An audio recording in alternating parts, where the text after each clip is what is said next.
Hi, in this video we're going to be talking about the navigation section. So let's get started. We're going to talk about Nav Mesh Agent. So Nav Mesh Agent, this agent type is just the type of Nav Mesh agents you have. So if I open agent settings, I get this navigation bar. You could also go to Window, AI, Navigation, and then we could add a new agent and we could change the name here. We could put like monster, and then we could change how he could actually come up a slope. So that's as far as he could only go 33 degrees up a slope. Step height, so how high he can step. Let's say he could step a foot. He's gonna be, let's say, 4 feet, and then he's gonna have a radius of a foot. And then after that, we'll go back to the inspector, and you can see there's that monster, but we're gonna leave it at humanoid. There's base offset. Now base offset, let me show you right here in our scene view, is this green little collider that you can see inside. Let me turn off this mesh. So it's this and this box collider. It's this mesh that we can see in here. So let me turn this back on. So if I move this, as you can see, it moves, it changes the offset. And then there's speed. This is the speed of the actual agent. So the speed it will go. This is the speed it will stop and turn. This is the acceleration, so how fast he will pick up speed. Stopping distance is how far he will stop from the destination you have told him to. So you could either do it via script. Well, everything you got to do via script, but you could either do it where he could go to certain locations, or where you click on a location and he'll go to it, which is what I'm going to do. And there's also auto braking, or you could uncheck this and you have to brake via script. There's radius, so you could adjust the radius. And this collider is the obstacle avoidance. So whatever hits this collider, he will avoid. He will take it as an obstacle and he will avoid it. There's also height, so if you got a taller model or character or mesh, you could adjust it according to his height or the mesh's height, and then you could adjust the quality. So if you wanted to have low quality, high quality. So if you have, like, let's say low quality, sometimes he'll bump into the object, sometimes he won't. If you have none, of course, he will most likely always run into it. If you set him to priority, so you can adjust the priority of it says right here, the agent will ignore all other agents for which the number is higher. So a lower value implies higher importance. There's also auto traverse off mesh link. So if you don't want it to have the off mesh link component, this component, so if you don't want it to find that, you uncheck it. And then there's auto repath. So if you wanted to automatically repath, you would click that as well. And then area mask, you could mask everything, nothing. You could have just walkables, non-walkables, or jump. And all that is, if you go to navigation, if you go to areas, you could actually add layers of stuff he could walk, where they could walk, where they could jump, let's say where they could crouch, where they could swim, stuff like that. And let's go back to the inspector. And that's pretty much that for this. We'll keep that like that. Now, for me to show you the Nav Mesh Obstacle, what I would first have to do is go to the navigation up here, go to bake, and hit bake. And what that's going to do, says you need to save the scene, so save it. So what that's going to do, it wants me to save it. So I'm going to save it right here. I'm going to save it on the sample scene. Save it. Yeah, replace it to sample scene. So that's what happens when you bake it. It creates this blue square, and this blue square is where this cube or agent will be able to walk on. So even if you have like an enemy agent or a player agent, they'll be able to walk wherever this blue is. In this corner, they won't be able to walk, because then of course they'll fall off the edge. So according to these, so depending on these settings, so let's say I put it at 0.74. Now as you can see, even less. So if I adjust it to like that, now it could go almost to the edge of it. We're just going to leave it like that for now. And then after that, so after that, after we baked it, we're going to add another cube. We're going to duplicate this cube, move it over here, and then we're going to remove this Nav Mesh agent, and then we're going to add, so for now, I'm going to split this real quick, just so we can see it. And So this is our scene. Let me move all this stuff real quick. So now I'm gonna add this cube. I'm gonna go to the inspector, navigation, go to Nav Mesh Obstacle, click on it, and now when we go to our navigation tab and we set this down, we'll go to the inspector and we'll hit carve. If you guys see there's nothing there. I'm gonna close this tab and this tab, we don't need it right now. You can see there's nothing there, but if we click carve, now when we go to the navigation, we see this area where the box cannot go to now. So let's say let me bring this out here so it could be easier for us. Hopefully you guys could see this. Hopefully it's not too awkward. Okay, so now it might be a little awkward. Where else can I show? Right here, down here. Okay, so now, sorry about that, guys. Now I could change it between a box or a capsule, as you can see. I could change the actual position of it. I could change the radius of it. So if I wanted to be bigger, smaller, bigger, smaller, like I should go over here, bigger, smaller. The height.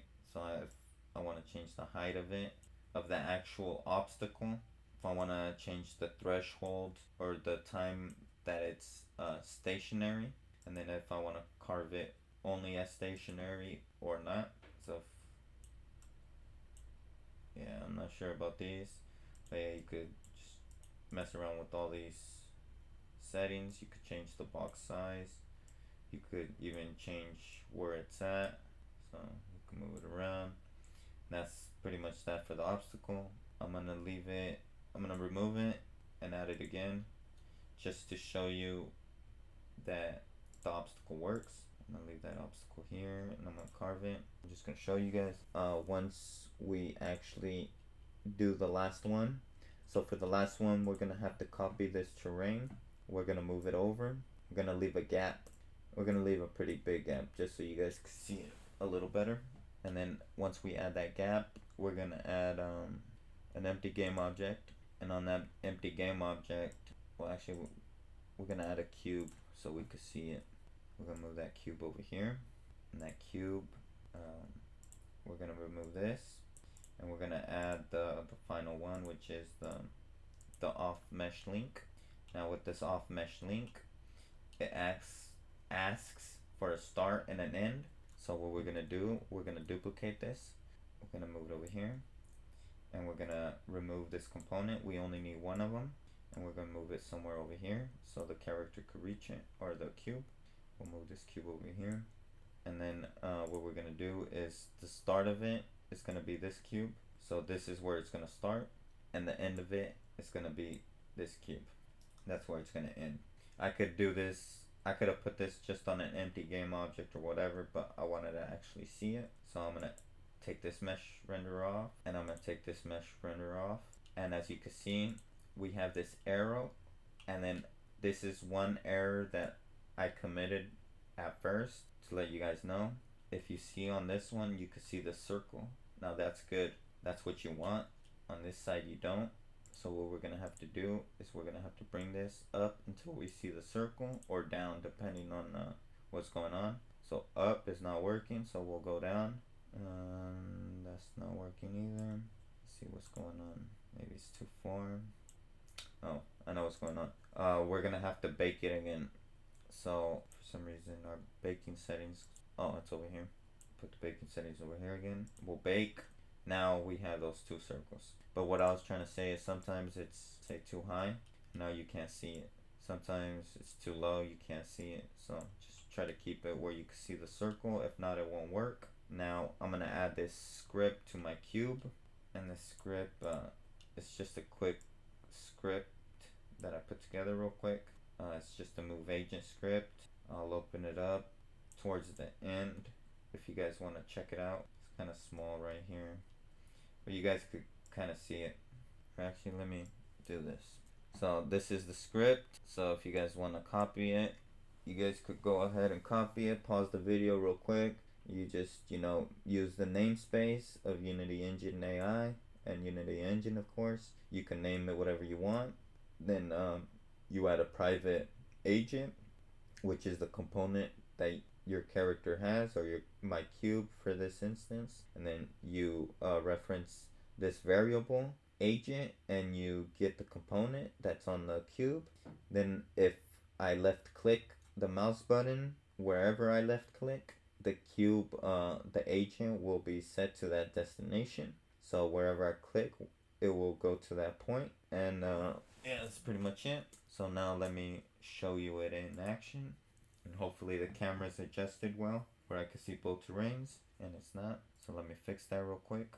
Go to main camera. Oh yeah, my camera's way off. I gotta flip it. Now you can kind of see it. Now we can see the game view. Now hopefully I put it on my cube. I did. So now I could click it, and as you can see, my cube goes where I click. So as you can see, it's going wherever I click. Let me maximize it. So if I try to go where this is, it won't let me because it blocks my path. So what it does, it tries to find the quickest way. Now if I go somewhere right here where the bridge was, where was it? Maybe I do need the mesh on. Hold on. I might have to put the mesh on. Let me see, start walkable. Did this work? Yeah, that's okay. Sorry about that, guys. Now it's probably blocking it. I don't even think I need these these box colliders. So we could remove the box colliders. Oh, that's weird. Add a game object, an empty one.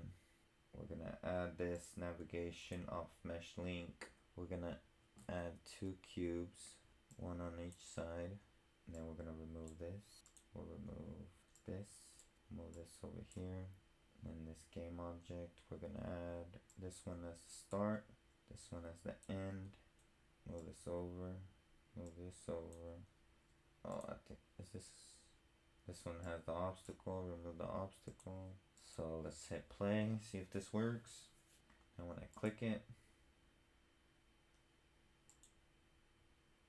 as you can see, now I could go to each object.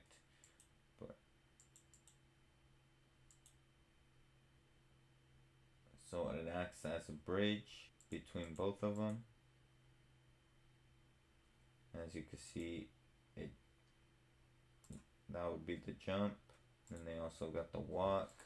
So if it's walkable or if not walkable with jump, you could auto update. You could have it bi-directional or not. So if you have it bi-directional, or if you don't have it bi-directional, if I go this way, I can't go back this way.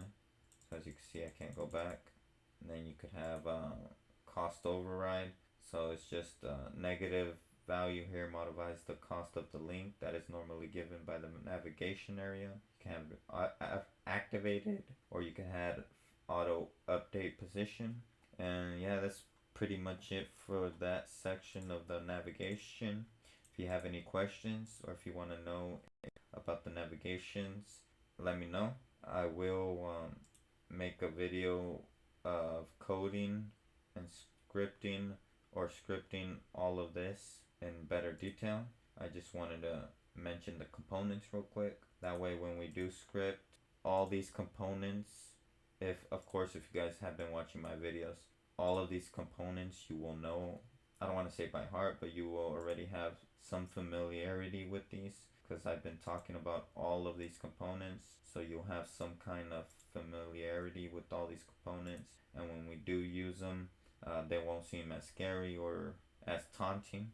So yeah, that's pretty much it for the navigation. The next videos, I'm gonna be doing physics 2D. It's gonna be all these physics. So physics for area effector, box collider, buoyancy effector. Buoyancy effector is for 2D water. There's area effector. There's the capsule, composite. There's hinge, stuff like that. There's sliders. There's springs, wheel joints. There's a bunch. So these are probably going to be 3-4 videos. So if you guys are liking these videos, hit that like button, subscribe button, comment if you guys have any questions. And once again, thank you.